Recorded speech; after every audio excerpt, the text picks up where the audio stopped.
Good morning friends, कैसे हो आप सभी। उम्मीद है आप सभी अच्छे होंगे। तो जो आज का हमारा टॉपिक होगा ना वो एनईपी 2020 है, जिस तरह से आप लोग देख रहे हैं कि मैंने टॉपिक लिख भी दिया है। ठीक है। एंड मैं इसमें आपको डिटेल में नहीं बताने जा रही हूँ एनईपी 2020 के बारे में।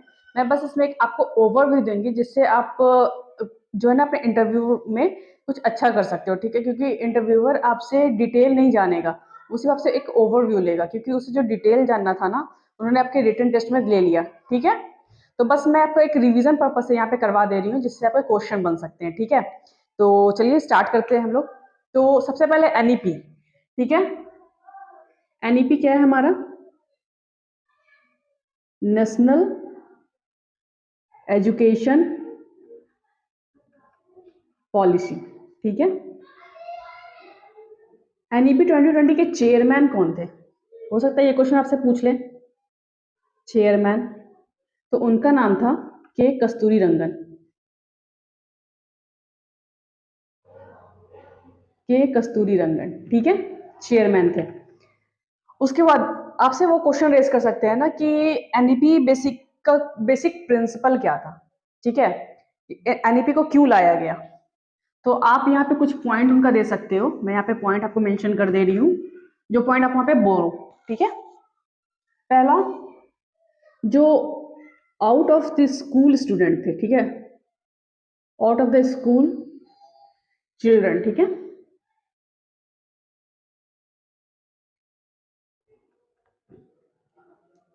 जो out of the school children थे ना, उन्हें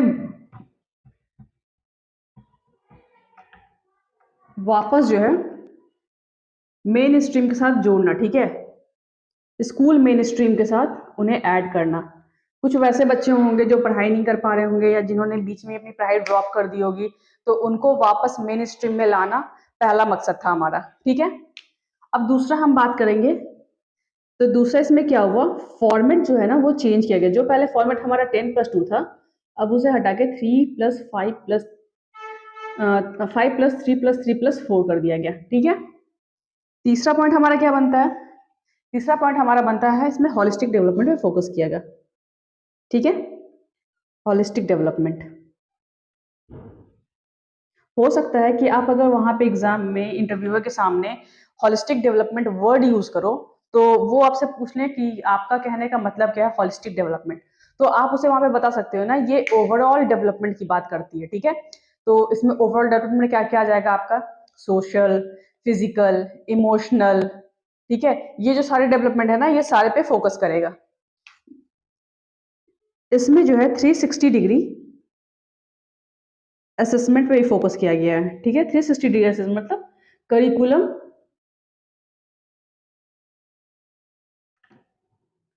करिकुलम एंड को करिकुलम। ठीक है, को करिकुलम दोनों पे इसमें फोकस किया गया है। नाउ अब हम बात करेंगे इसमें कि और क्या क्या पॉइंट इसमें ऐड कर सकते हैं। ये सारे पॉइंट आप देख लो, क्योंकि अगर आपसे वो पूछता है कि इसके बारे में बेसिक बताने के लिए कि एनईपी है क्या क्या, तो आप बता दोगे कि मेन स्ट्रीम में बच्चों को ऐड करने के लिए, जो वो बच्चे हैं जिन्होंने अपने स्कूल की पढ़ाई जो छोड़ चुके हैं, ड्रॉप आउट कर चुके हैं, उनके लिए वहां पर उस वक्त उन्होंने फॉर्मेट चेंज किया। फॉर्मेट क्यों चेंज किया? कि इन्होंने इसमें जो प्री स्कूल के बच्चे थे उनको भी इन्होंने ऐड किया। ठीक है। फिर holistic development and 360 degree assessment. ठीक है। मैं इसे एक्सप्लेन करूंगी थोड़ा। और इसमें किस चीज का बात हुआ? इसमें बात हुआ लर्निंग विदाउट बर्डन। ये सारी पॉइंट आप नोट कर लेना इधर, क्योंकि आपको बोलने में इजी रहेगा। ठीक है। लर्निंग विदाउट बर्डन की इसमें बात की गई है। उसके बाद इसमें बात किया गया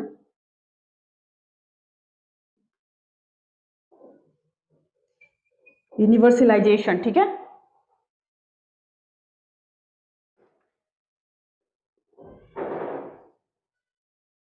यूनिवर्सलाइजेशन ऑफ ECCE। देखो एनईपी 2020 में ही ना ECC को इंक्लूड किया गया है। ठीक है। इसका फुल फॉर्म होता है early childhood and care education. ठीक है। अब वो आपसे इसमें क्वेश्चन कर सकते हैं ना कि ठीक है ईसीसी होता है मेरा early childhood and care education, तो अब बताओ कि इसकी एज कब से कब तक होती है। ठीक है, तो हम इसकी एज बता सकते हैं 3 to 6 ईयर के जो बच्चे होते हैं। ठीक है, और यही है ना कि 3 to 6 ईयर के बच्चे को जो है ना हम इसमें इंक्लूड किया गया है ना। ये आपका 2 पॉइंट मैंने यहाँ बता दिया, और इसके पहले मैंने आपको 4 पॉइंट बताया था। उसके बाद आप इसमें एक ऐड कर सकते हो। ठीक है, इसमें मदर टंग लैंग्वेज में पढ़ाना है, मदर टंग लैंग्वेज। ठीक है, अप टू 5 क्लास तक। ठीक है, 5 ग्रेड तक, 5 क्लास तक। हाँ, इससे मुझे याद आया ना कि मैंने जो भी पीआरटी में आपको पोयम लिया था इंग्लिश में, उसमें बहुत सारे लोगों ने ना कमेंट किया कि मैम आप इंग्लिश को क्यों हिंदी में बता रहे हो। तो वो मैं हिंदी में इसलिए बता रही हूँ ना क्योंकि वो गाइडलाइन है कि आपको मदर टंग लैंग्वेज में पढ़ाना है। एंड मैं नॉर्थ ईस्ट साइड से बिलोंग करती हूँ, नॉर्थ साइड से बिलोंग करती हूँ, तो मेरी जो मदर टंग है ना वो हिंदी है, तो मैं उसके अकॉर्डिंग बता रही हूँ आपको। ठीक है, इसलिए मैंने वहाँ पे जो है ना हिंदी में बताया है पोएम के बारे में। ठीक है, और अगर टीजीटी की आप बात करें तो टीजीटी के जो सर ले रहे हैं तो वो उन्होंने प्योर इंग्लिश में बताया, तो आप वहां पे जाके चेक कर सकते हैं। मैंने तो बस जो गाइडलाइन है उसे फॉलो किया क्योंकि मदर टंग लैंग्वेज में ही 5 क्लास तक पढ़ाना है, और जो मेरी सब्जेक्ट थी वो पीआरटी था। ठीक है, चलो इसके बाद आप इसमें बता सकते हो 3 लैंग्वेज फॉर्मूला। ठीक है, 3 लैंग्वेज फॉर्मूला में हिंदी, इंग्लिश एंड एक आपको जो अदर सब्जेक्ट होगा वो आप इसमें ऐड कर सकते हो। इसमें और भी है ना कि आप लैंग्वेज जो है ना बच्चों पे वो इम्पोज नहीं कर सकते हो कि नहीं आपको इसी लैंग्वेज में बात करनी है। आप अपनी जो मदर टंग लैंग्वेज है या रीजनल लैंग्वेज उसको आप स्कूल से बाहर छोड़ कर आओ, ये नहीं है। आप किसी को फोर्सफुली अपना लैंग्वेज नहीं दे सकते हैं। ठीक है, और इसमें जो साइंस को है, ये सॉरी संस्कृत को जो है ना हर लेवल पे इंक्लूड किया गया है। ठीक है, आप 8 के बाद चाहो तो आप संस्कृत जो है ना वो पढ़ सकते हो। ठीक है, वो आप पे डिपेंड करता है।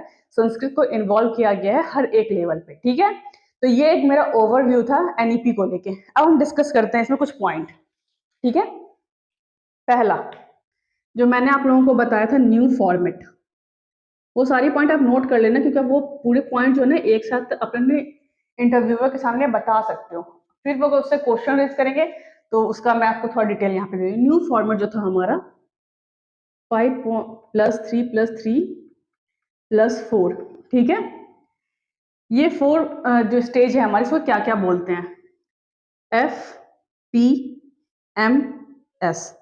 ठीक है, फाउंडेशनल,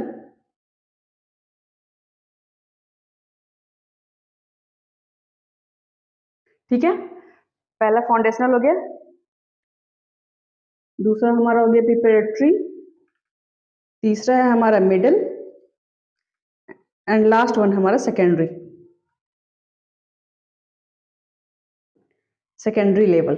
ठीक है, फाउंडेशनल में जो हमारे है ना वो 5 वाला जो है ये हमारा F हो गया, 3 हमारा P हो गया, ये 3 हमारा M हो गया, एंड ये वाला हमारा S हो गया।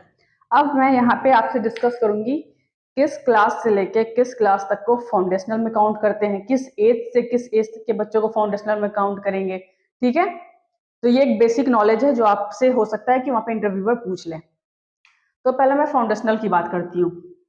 फाउंडेशनल में आप देखो ना तो इसे 3+2 में एक तरीके से आप इसे डिवाइड कर सकते हो। 3 किसके लिए है? ये है प्री स्कूल के लिए। ठीक है, और ये क्लास 1 से लेके 2। ठीक है, 1 और 2 क्लास को जो है ना इसमें इंक्लूड किया गया है, और ये जो 3 है हमारा, ये हमारा प्री स्कूल है जिसमें आपके नर्सरी, यूकेजी, एलकेजी ये इन्वॉल्व होते हैं। ठीक है, इसी को आप बाल वाटिका ही बोलते हो। ठीक है, आंगनवाड़ी, बाल वाटिका, वो सारे ये होते हैं हमारे। ठीक है, और इसी को हम बोलते हैं ECCE, इसे इंक्लूड किया गया है NEP 2020 में। ठीक है, दूसरा है हमारा प्रिपरेटरी लेवल, इसमें जो है 3 पार्ट है। ठीक है, अगर मैं इसकी एज की बात कर लूँ, ठीक है, तो ये तो मैंने आपको क्लास बता दिया, इधर मैं आपको एज बता रही हूँ। इसका जो एज होगा ना 3 से लेके जो 6 ईयर तक का होता है, ये होता है हमारा प्री स्कूल। ठीक है, एंड 6 to 8 क्लास 1 and 2 के लिए हो गया। ठीक है, तो अगर आपसे कोई पूछे फाउंडेशनल लेवल में, अगर आपसे इंटरव्यू क्वेश्चन करते हैं कि फाउंडेशनल लेवल में किस एज से किस एज तक के बच्चे का इन्वॉल्वमेंट है, तो आप वहां बता सकते हो 3 to 8, अगर वो आपसे पूछ ले कि बाल वाटिका का या फिर आंगनवाड़ी में बच्चे का एज क्या है, तो वो आप बता सकते हैं 3 to 6, क्योंकि मैंने आपको बताया कि प्री स्कूल में ही आपकी होती है, आंगनवाड़ी बोल लो, बाल वाटिका बोल लो, ये इसमें होते हैं। ईसीसी का भी सेम एज है, 3 से लेके 6। अगर आपसे वो क्लास के बारे में पूछते हैं कि फाउंडेशनल का क्लास कब से कब तक है, तो आप बता सकते हो प्री स्कूल टू क्लास 2 तक। ठीक है ना। प्रिपरेटरी में मैंने देखा कि 3 है, ठीक है, 3 पार्ट में से डिवाइड किया गया। 3 में अब क्या है, क्लास 2 तक तो यहाँ पे हो गए, तो यहाँ पे क्या आ जाएगा मेरा 3, 4 और 5, 3 क्लास यहाँ पे हो गए, इजी। आप सिर्फ एक याद रखो, ऊपर वाला आप सब कर लोगे। अब मैं अगर एज की बात करती हूँ उसमें, तो मैंने देखा 8 ईयर तो यहाँ पे ही हो गए थे, तो यहाँ पे क्या 8 के बाद तक कवर होगा ना, 8, 9, 10 एंड 11, ठीक है। 3 एज मैंने यहाँ पे ले लिया, 3 ईयर मैंने टोटल हुआ ना, 9, 10 एंड 11, ठीक है, ये हो गया। उसके बाद मिडिल की बात करती हूँ, तो इसमें भी जो है हमारा 3 है, 3 पार्ट में डिवाइड किया गया। तो इसमें क्लास हमारे कब से कब तक हो जाएंगे, 6 से होंगे, 6, 7, 8, ठीक है। एंड एज का अगर मैं बात करूँ, तो वही 11 से 12, 13 एंड 14, ठीक है, 11 से 12, 13 एंड 14, ठीक है। तो आपके 3 ईयर हो गए, ये आपके हो गए 3 ईयर, ये आपके 3 ईयर हो गए टोटल, ये 3 ईयर हो गए। अंदाज का सेकेंडरी का मैं बात करूँ, तो सेकेंडरी में देख रहे हो कि आपने 4 पार्ट है इसका, ठीक है। इसका क्लास कहाँ से कहाँ तक जाएगा, 9 to 12, एज 14 से 18, ठीक है। आप देखोगे तो इसमें सारा मैंने कवर कर दिया। आप इसका स्क्रीनशॉट ले लो, ठीक है। वो आपसे इससे रिलेटेड क्वेश्चन पूछ सकते हैं, ठीक है। उसके बाद आपसे एक क्वेश्चन बन सकता है ना कि वोकेशनल एजुकेशन, ठीक है, किस एज से देना बच्चों को स्टार्ट करना चाहिए, ठीक है। तो वो है हमारा क्लास 6 से, तो क्लास 6 हमारा किस में आ रहा है, मिडिल में आ रहा है, ठीक है। तो आपसे वो हो सकता है कि मिडिल के बारे में पूछ लें, या आपसे क्लास पूछ लें तो क्लास 6 आप बता सकते हो। ईयर पूछ लें तो आप 11-12 साल के बच्चों के लिए बोल सकते हो कि 12 साल के बच्चे जो हैं उसमें वोकेशनल कोर्स हम उसे दे सकते हैं। वोकेशनल कोर्स अब क्या हुआ, जो उनके लाइफ के लिए इंपॉर्टेंट, जो उनके ऑक्यूपेशन के लिए इंपॉर्टेंट होगा ना वो, ठीक है। तो ये हो गया हमारा। उसके बाद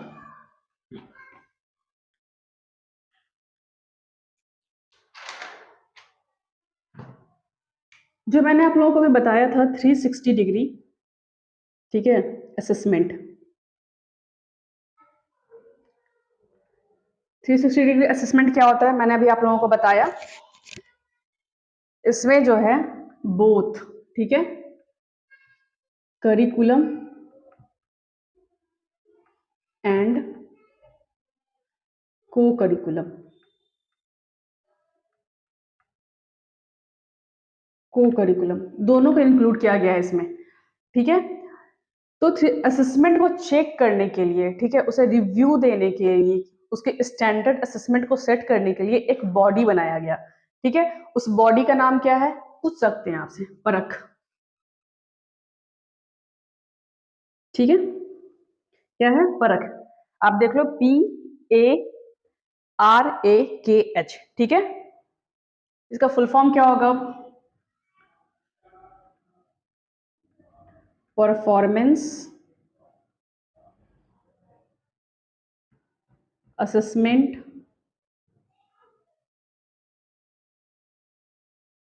परफॉर्मेंस असेसमेंट रिव्यू एनालिसिस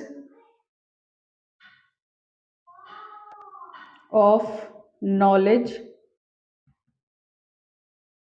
ठीक है, फॉर होलिस्टिक डेवलपमेंट,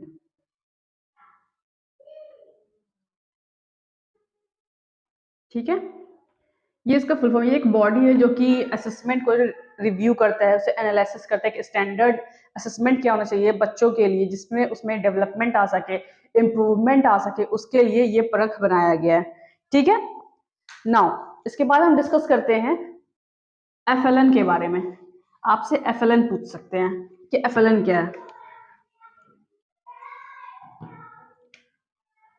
FLN, ठीक है, इसका फुल फॉर्म होता है fundamental learning and numeracy.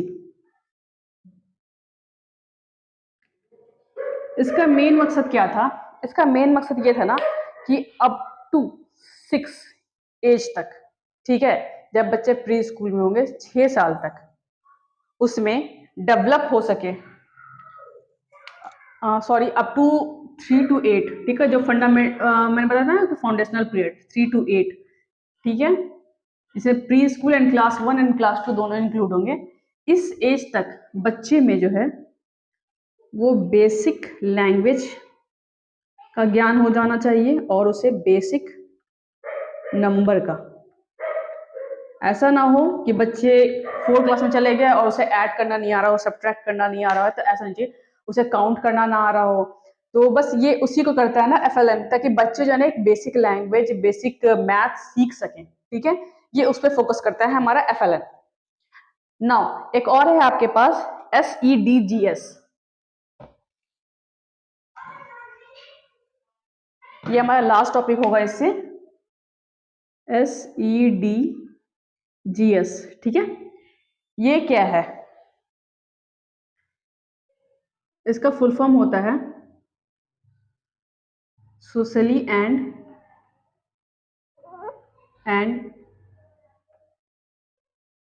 Economically, socially and economically disadvantage,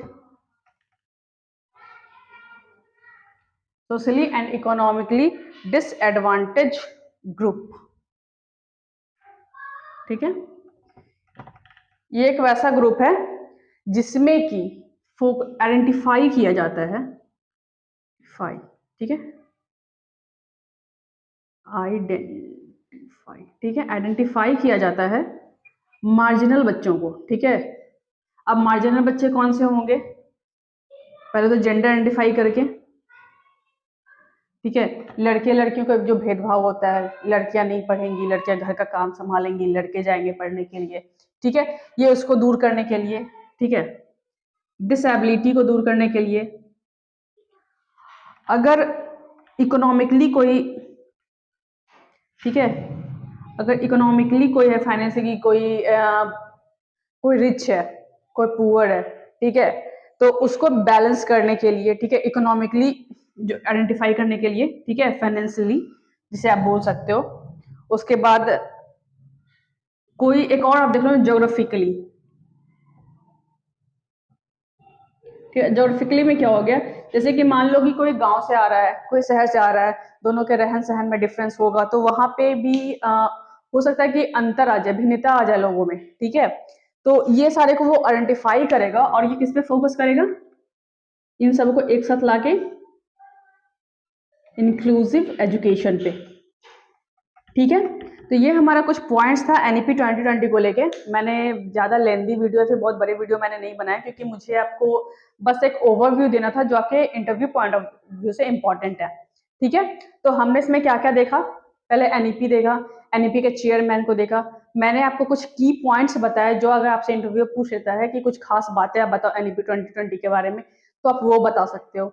फिर मैंने आपको कुछ पॉइंट्स बताए कि जो पॉइंट्स आप बताओगे उससे क्या क्वेश्चन रेज होते हैं, ठीक है, उसके बारे में मैंने आपसे डिस्कस किया, जो आपसे इंटरव्यू में पूछ सकते हैं।